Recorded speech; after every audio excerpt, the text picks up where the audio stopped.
मित्रों नमस्कार, मैं विनय त्रिपाठी इस चलचित्र में आप सबका स्वागत करता हूं। यह संध्या वेला की चिड़ियों की मौज है। वे आपस में बतिया रही हैं। ये मेरी छोटी सी बगिया का झुरमुट है, उस झुरमुट में मौज मना रही हैं। यह गौरैया का झुंड है, पूरा का पूरा परिवार है, कुनवा है उनका, और वे अति आनंदित हैं, आपस में बातें कर रही हैं। मानो दिन भर का जो उनका अपना भ्रमण रहा, दिन भर का जो कार्य रहा, दिन भर का जो घूमना रहा, दिन भर का जो भोजन के लिए एक स्थान से दूसरे स्थान तक जाना रहा, वो सब एक दूसरे से आदान प्रदान कर रही हैं बातों का और अपने अनुभव को साझा कर रही हैं।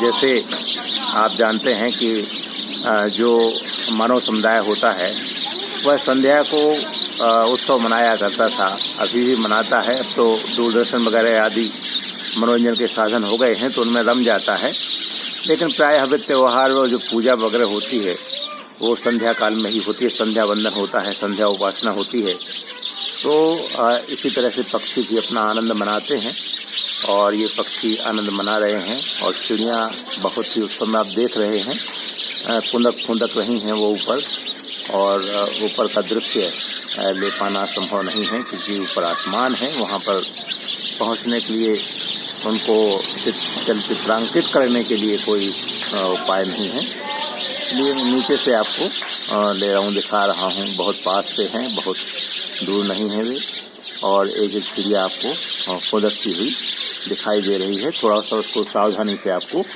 देखना होगा। अति आनंद मना रही हैं, मौज कर रही हैं, और यही जीवन का आनंद है।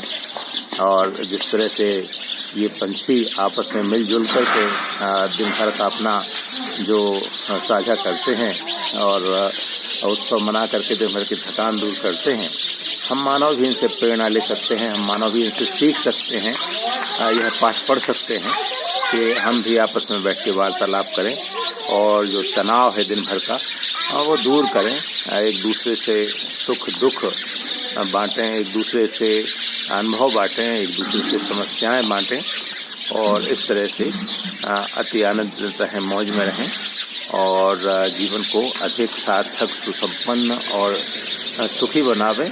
एक दूसरे से जो अनुभव वो बांटने से जीवन की राह आसान हो जाती है, सरल हो जाती है, और उससे जो समस्याएं हैं उनके समाधान में भी सहायता मिलती है। तो ये प्रकृति है, प्रकृति हमें बहुत सारे संदेश देती है, बहुत सारे रास्ते सुझाती है, हमें पथ बताती है, और प्रकृति में ऐसा कुछ नहीं है जिससे हम सीख ना सकें। प्रकृति एक खुली किताब है, और जिसने यह खुली किताब पढ़ना सीख लिया वह जीवन में कहीं असफल नहीं हो सकता। उसे किसी तरह के विद्यालय की भी विशेष आवश्यकता नहीं होती। और मित्रों, इस चलचित्र में इतना ही। आप सबको शुभकामनाएं। स्वस्थ रहें, मस्त रहें, आनंद में रहें।